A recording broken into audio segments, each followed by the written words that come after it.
네, 오늘 교회에 처음 나오신 우리 사랑 교우가 있습니다. 조영준 성도님, 박선희 집사님 소개로 나오셨는데요. 파체맘 아라기 베트남 음식점을 오픈하신 분이십니다. 잠깐 일어나실 때 우리 큰 박수로 환영하겠습니다. 네, 바로 좋습니다. 네, 맛있는 아라기 음식점 많은 이용을 부탁을 드리겠습니다. 감사합니다. 오늘 은강교회 오신 모든 분들을 주의 이름으로 사랑하고 축복합니다. 또 가정에서 영상으로 예배하는 우리 모든 교우들을 더욱 뜨겁게 사랑하고 축복합니다. 오늘도 우리 예배 가운데 하나님의 임재를 경험하는 은혜가 함께 하시기를 바랍니다. 그래서 주 안에서 우리의 삶과 신앙이 새로워지고 건강해지기를 간절히 바라고 축복합니다. 오늘 저는 잠시 교회 재척에 대한 교회 입장을 말씀을 드리고 이번 주 수요일부터 시작하는 교회 재척을 위한 4주간 정교인 수도기도회에 교우들의 관심과 참여를 부탁드리려고 합니다. 아울러 최근 사회적인 이슈가 되고 있는 차별금지법과 교회에 대한 공권력 남용에 대해서도 함께 기도하려고 합니다. 그동안 교회는 조용히 재척을 진행하였지만은 주합은 8월에 사업 시행인가 총회를 앞두고 있습니다. 따라서 교회는 이번 여름 전심으로 기도에 집중해야 될 중요한 때라고 생각을 합니다. 그래서 7월과 8월이 휴식과 재충전의 시간이지만 정교인 기도회를 긴급하게 열게 되었습니다. 재척에 대한 교회 입장은 지난 2018년 당회와 재직회와 공동회의에서 결의한 내용입니다. 올해 우리 교회는 재척에 대한 입장을 재확인하고 주보와 유인물을 통하여서 또 현수막을 통하여서 교회의 상황과 입장을 말씀드리고 있습니다. 또 최근에는 교회 재척을 위한 교회 공동 기도 제목을 말씀드리고 기도를 요청하였습니다. 교회가 재척을 결정하게 된 입장을 말씀드리면 크게 두 가지로 요약할 수 있습니다. 첫째, 교회는 선한 뜻을 가지고 지역 재개발에 참여하였지만은 교회의 선한 뜻과 약속을 기대하기 어려운 가운데 있습니다. 교회가 마치 특별한 특혜와 무리한 보상을 요구하는 것처럼 오해를 받고 있습니다. 또 교회가 그동안 보여준 선한 뜻이 왜곡되고 있는 가운데 있습니다. 그래서 앞으로의 재개발 과정도 신뢰할 수 없다는 판단을 하게 되었기에 재척을 결의하게 되었습니다. 둘째, 교회가 교회 재건축을 진행할 힘이 없기 때문입니다. 우리는 그동안 지역 재개발 사업이 교회 재건축에 좋은 기회라 믿고 참여를 하였습니다.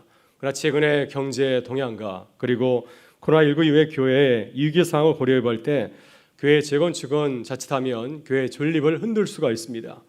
교회 현재 상황으로는 막대한 신축 비용을 감당하기 어렵고 또 다음 세대에 아주 막대한 재정부적인 부담을 안겨줄 수 있기 때문입니다.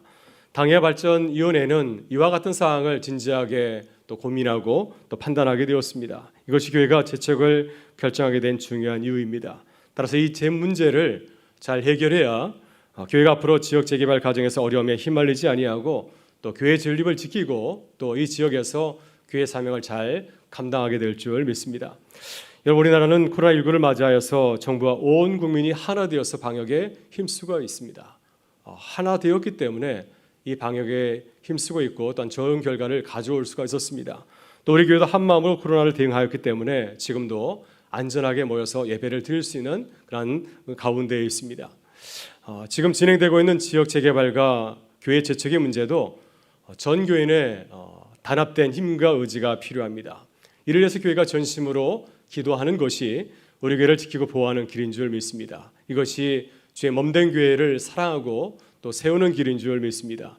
사랑하는 교회 여러분, 이번 수요일부터 시작하는 4주간 교회 재척을 위한 전교인 수요 기도에 관심을 가져주시고 참여해 주시기를 간곡히 부탁을 드립니다. 그래서 주님의 뜻을 구하며 기도하는 교회가 될 수 있기를 바랍니다.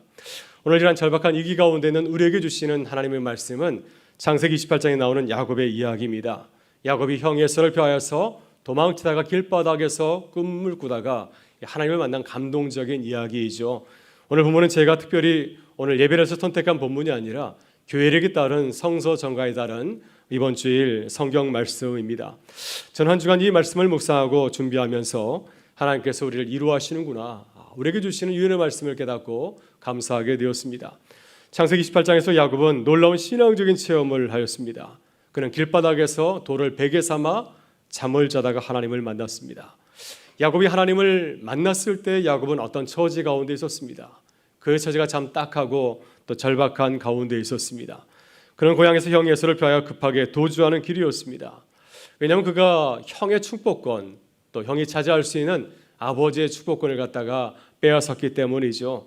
한 번은 밭죽으로 또 한 번은 양털로 자신의 몸을 가리고 아버지의 축복을 가로챘습니다. 이로 인해서 형이 크게 분노하고 그를 죽이려고 하였습니다. 아버지가 세상을 떠나면 내가 동생을 가만두지 아니하리라 공공연하게 떠들며 다녔습니다.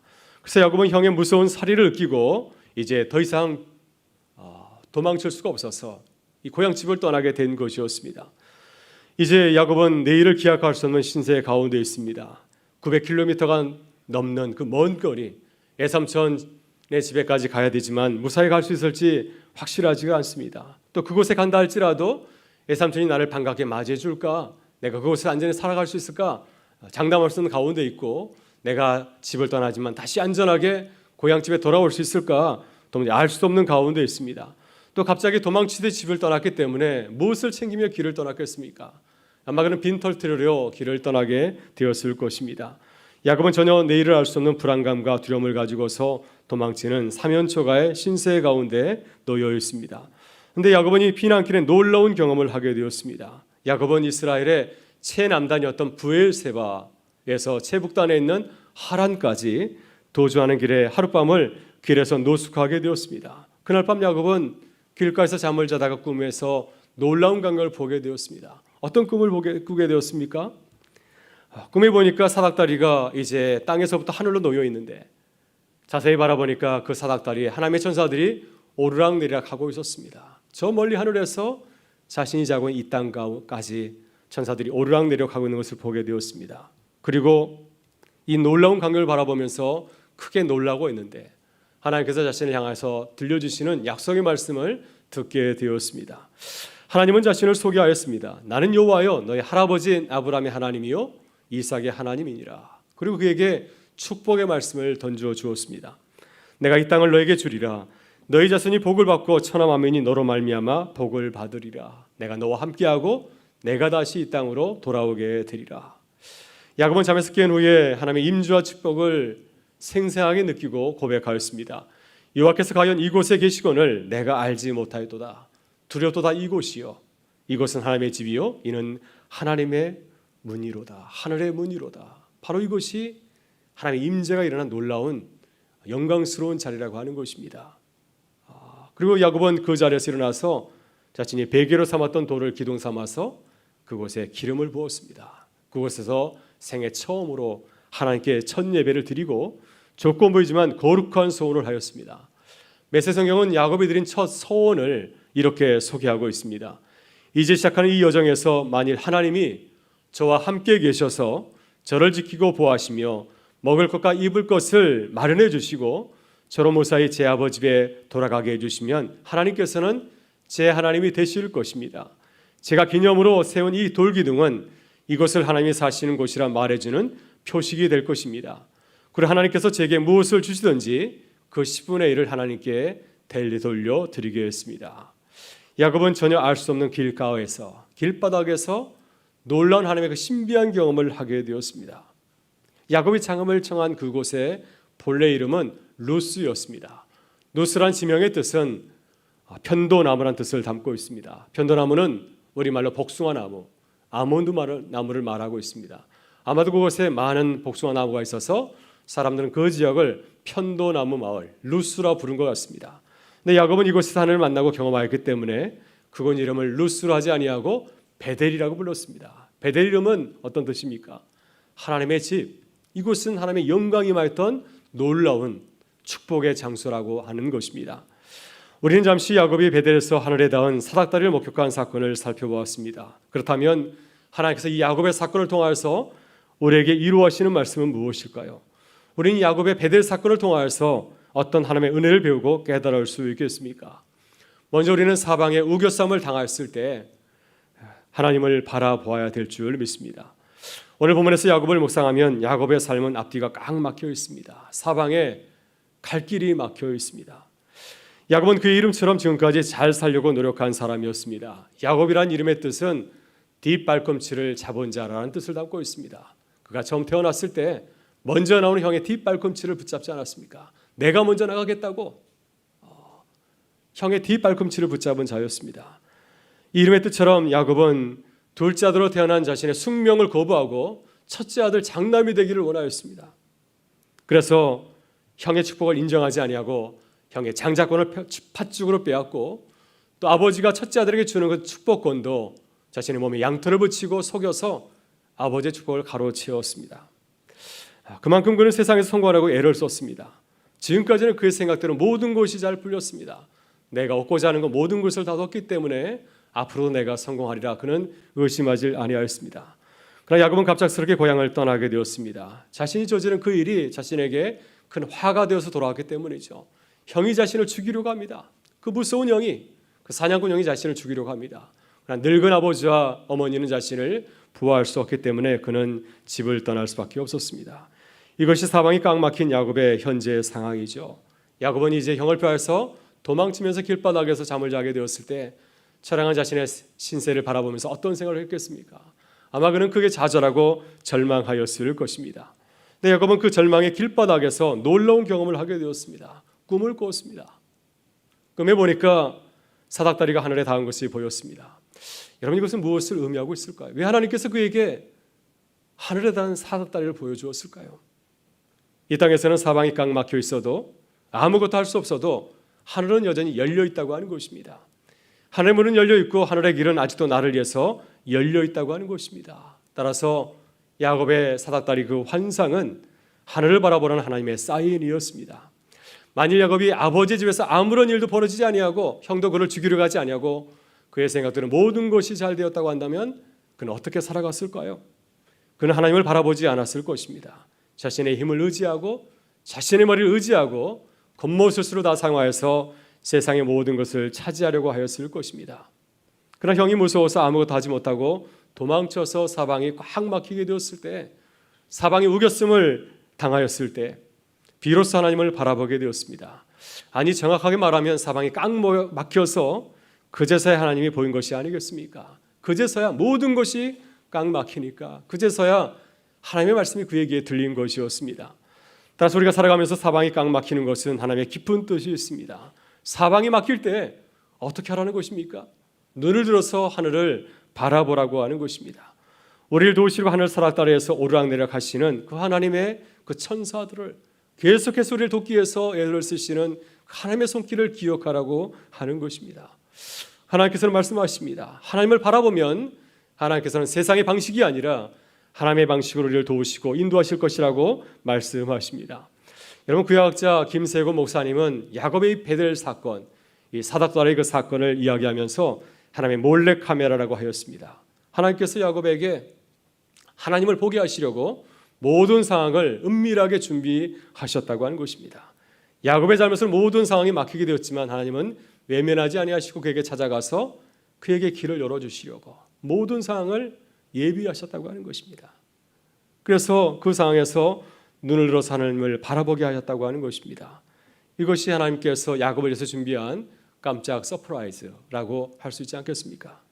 여러분, 우리는 모두 코로나19로 인해서 사방이 꽉 막힌 상황을 살아가고 있습니다. 지금은 너무너무 답답합니다. 예배를 드리지만 모든 교회가 한 자리에 모일 수가 없고 모인다 하더라도 마스크를 쓰고 살아가지 않습니까? 제가 앞에서 보면은 다들 마스크를 쓰고 있어서 눈밖에 보이질 않습니다. 삶이 보이질 않습니다. 한 주간 어떻게 사셨는지, 힘드셨는지 아니면 즐거웠는지 전혀 보이지 못하는 그런 가운데 있습니다. 이런 사태를 바라보면서 참 궁금하지 않습니까? 언제까지 이런 일을 겪어야 될 것인가? 과연 끝은 있을까? 참 죽을 것만 같습니다. 아니, 죽고 싶은 생각이 들 때가 참 많이 있지 않습니까? 여러분, 이런 마음이 드는 것은 하나님의 사인입니다. 우리의 눈을 들어서 하늘을 바라보라고 하는 것이 아니겠습니까? 하나님께서 우리에게 찾아오신 야곱의 사닥다리 사건, 그 사건이 아주 유효하다, 하나님을 바라보라고 하는 사인이 아니겠습니까? 우리가 하나님을 찾으면 야곱과 같이 하나님을 만나는 경험을 하게 되리라 믿습니다. 그래서 이 답답한 상황 가운데서 하늘 들어서 하나님을 바라보고 우리 향하신 놀라우신 주님의 뜻을 깨닫는 내가 함께 하실 수 있기를 간절히 바랍니다. 다음으로 하나님은 우리의 실패 현장에 찾아오십니다. 오늘 본문을 묵상하면 놀라운 사실을 깨닫게 됩니다. 야곱은 먼저 하나님께 나아간 것이 아니었습니다. 사방이 꽉 막혀 있지만은 먼저 하나님께 나아가지 않았습니다. 먼저 제단을 쌓고 하나님의 은혜를 구하지 아니하였습니다. 야곱은 어떠하였습니까? 도망치기에 급급하였습니다. 자신의 생각으로 위기를 극복하려고 하였습니다. 그래서 도망친 것이 아니겠습니까? 야곱 말씀은 전형적인 우리들의 모습입니다. 우리가 어려운 위기를 만날 때 우리의 생각을 고집하고 버리지 않지 않습니까? 우리의 길이 막힐 때 하늘을 바라보지 아니하고 절망하고 좌절하면서 무너져갈 때가 얼마나 많이 있습니까? 또 기도한다 할지라도 하나님의 뜻을 구하기보다는 우리의 생각과 고집을 끝까지 주장하면서 나가지 않습니까? 하나님, 이거 하셔야 됩니다. 이거 하지 않으면 안 되겠습니다. 이렇게 고집하며 주장하지 않습니까? 하나님께서는 이런 야곱을 외면하지 아니하시고 먼저 그를 찾아오셨습니다. 하나님께서는 어떻게 하셨습니까? 그가 자고 있는 그 길과 하늘을 사닥다리로 연결하였습니다. 천사들을 급히 그에게 보냈습니다. 천사들이 사닥다리를 타고 밤새 오르락내리락 하는 것은 하나님의 마음을 잘 보여주고 있지 않습니까? 하나님께서는 절망하고 좌절한 야곱을 보시고 안타까운 마음을 가지고서 그 밤새 그 사닥다리를 오르락내리락 하신 것이었습니다. 천사들을 보내어서 야곱을 어떻게 도울 수 있을까를 묻고 구하지 않았겠습니까? 이것이 야곱을 향한 하나님의 마음이라고 생각합니다. 또한 우리 모두를 향한 하나님의 마음이라고 생각합니다. 여러분, 하나님은 야곱을 돕기 위해서 어떻게 하셨습니까? 어디에서 나타나셨습니까? 근사한 장소로 그를 불러서 야곱을 만난 것이 아니라 지금 야곱이 잠을 자고 있는 그 길바닥에서 나타나셨습니다. 야곱이 돌을 베고 잠을 잔 그 길가, 이름 모를 그 길바닥에서 하나님 자신의 영광을 보여주었습니다. 바로 그 길가에서 그에게 약속의 말씀도 들려주지 않았습니까? 하나님께서 길바닥에서 잠을 자고 있는 야곱에게 하신 말씀이 무엇이었습니까? 한마디로 요약한다면 하나님께서 내 길을 지키시고 보호하신다고 하는 것입니다. 이제부터 내가 너를 책임지겠다. 사방이 꽉 막혀 있지만은 하나님의 길은 막히지 않았다고 하는 것입니다. 하나님께서는 지금부터 영원까지 너와 함께 하실 거야. 그러니 염려하지 말고 걱정하지 말라. 내가 길가에서 잠을 자더라도 내가 너를 책임져 주신다. 너가 알지 못하는 예선천의 집에 가지만은 그 길도 내가 책임져 주실 것이다. 내 모든 것을 책임지고 내가 안전하게 다시 고향집으로 돌아오게 하실 것이라고 주님은 말씀하였습니다. 어디서 말씀하셨습니까? 그가 잠을 자고 있는 길바닥에서 주님은 이 약속의 말씀을 들려주었습니다.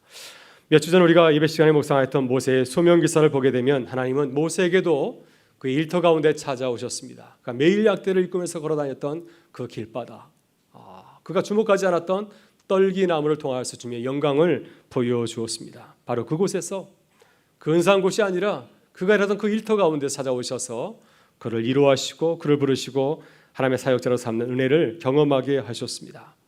그럼 하나님께서는 오늘 우리에게도 찾아오신 줄 믿습니다. 우리의 문제 많은 삶의 현장 가운데 찾아오신 줄 믿습니다. 사방이 막혀서 우리가 절망하고 좌절할 때 바로 그 현장 가운데 찾아오셔서 우리를 만나기를 원하시는 줄 믿습니다. 여러분, 야곱은 자신을 찾아온 그 하나님을 만나게 되었을 때 자신의 삶의 자리를 구별하고 헌신하였습니다. 그곳 이름을 누스라 부르지 아니하고 하나님의 집 베델이라고 불렀습니다. 바로 그것이 하나님을 만난 곳이라고, 내 삶의 현장 가운데서 주님을 만났다고 그는 자신의 삶을 구별하며 하나님께 감사하였습니다.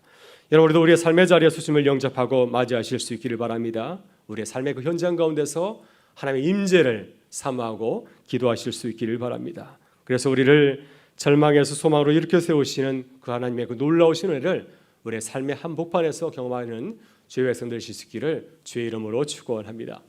마지막으로 하나님은 우리의 작은 소원을 들으시고 기뻐하시는 줄 믿습니다. 여러분, 야곱은 베델에서 하나님을 만난 후에 참 위대한 고백을 하였습니다. 야곱의 첫 소원입니다. 여러분, 그동안 야곱이 어떻게 살아왔습니까? 이기적으로 살아왔습니다. 세상의 모든 것을 다 자기 것으로 생각했습니다. 형의 것도 내 것, 아버지 어머니의 것도 내 것, 모든 것이 내 것이라 생각하면서 그는 모든 것을 차지하기 위해서 달려오지 않았습니까? 이것이 야곱이 달려온 이기적인 삶이었습니다. 그러나 야곱은 베델에서 이러한 삶의 방식을 내놓고 놀라운 고백을 합니다. 어떤 고백을 하겠습니까? 이제는 내가 하나님을 위해서 살겠다고 하는 것입니다. 그러나 야곱의 사복을 가만히 살펴보게 되면은 그의 소원의 기도는 그렇게 성숙하지 못합니다. 참 이기적입니다. 모든 것을 버리고 주님을 따르겠다고 하는 것이 아니죠. 그는 하나님 앞에서 감히 조건부 서약을 하였습니다. 하나님이 나를 도우시면 내가 하나님을 위해서 살겠다고 하는 것입니다. 지금이 아니라 내가 앞으로 나그네 생활을 잘 마치고 고향으로 돌아오게 하시면 그제서야 베델로 돌아와서 제단을 쌓고 내 11조를 주님 앞에 드리겠다라고 그는 고백하였습니다. 그러나 창세기 말씀을 살펴보게 되면은 야곱이 베델에서 드린 그 이 서원의 기도는 여러분 실천하였습니까? 이 서원은 지켜지지 아니하였습니다. 야곱은 에섬 전지변에서 하나님의 은혜로 큰 부를 누리게 되었습니다. 큰 가족을 이루게 되었고 또 큰 부를 이루고 다시 고향으로 돌아오게 되었습니다. 그때 그는 서원한 대로 베델로 올라간 것이 아니라 엉뚱한 장소였던 세겜으로, 베델보다 훨씬 화려하고 살기 좋은 세겜으로 내려갔습니다. 야곱은 세겜에서 아들들의 칼부림 사건 때문에 주변 민족들의 분노를 사서 멸족을 당하게 되는 위기에 처하게 되었을 때, 다시 한번 사방이 꽉 막히게 되었을 때 그제서야 주님의 뜻을 깨닫고 베델로 올라갔습니다. 이렇게 야곱의 서원은 잘 지켜지지 아니하였습니다. 여러분, 전지전능하신 하나님께서 이 사실을 모르셨을까요? 하나님께서 그의 앞날에 일어날 이 약속을 어기는 사건을 모르게 하겠습니까? 하나님께서 당연히 아셨을 것입니다. 그러나 하나님은 야곱의 뻔한 소원도 기뻐하였습니다.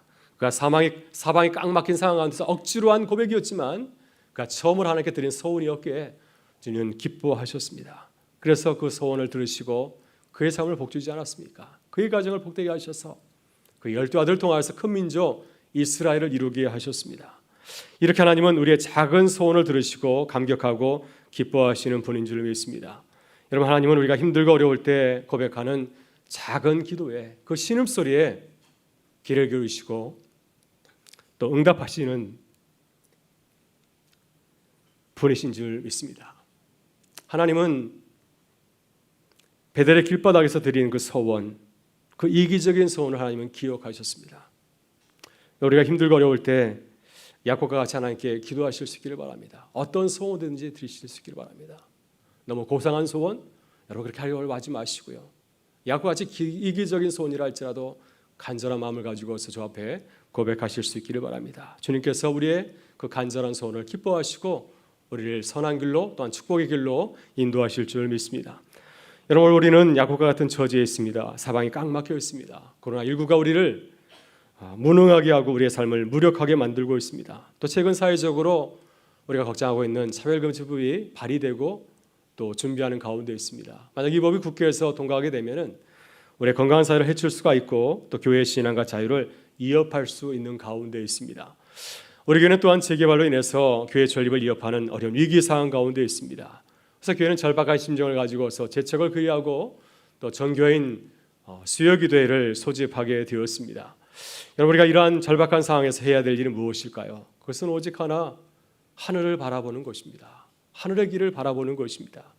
하나님을 간절히 기대하면서 기도하는 것이 아니겠습니까? 사방은 꽉 막혔을지라도 하늘의 길은 열려 있기 때문에 주님께서는 우리를 기다리시고 주님의 은혜를 부어주시려고 준비하고 계시기 때문입니다. 여러분, 하나님은 사방이 꽉 막힌 야곱을 돕기 위해서 하늘과 땅을 부지런히 오르락내리락 하신 분이십니다. 이 좋으신 우리 하나님을 바라보면서 나아가게 될 때, 이 하나님을 붙들고 기도하게 될 때 우리가 살 소망을 주 안에서 찾게 될 줄 믿습니다. 이번 4주 정교인 수요 저녁 기도회가 야곱이 하나님을 만났던 베델의 그 길바닥이 될 수 있기를 간절히 바랍니다. 울량하신 주님의 뜻을 깨닫는 기도의 시간이 될 수 있기를 바라고요. 그래서 우리 향하신 하나님의 뜻을 깨닫고 하나님의 비전을 깨닫고 주님이 기뻐하시는 교회로 새롭게 소원하는 축복의 시간이 될 수 있기를 주의 이름으로 축원합니다. 이제 우리 다 같이 일어나셔서 함께 찬양하며 나가겠습니다.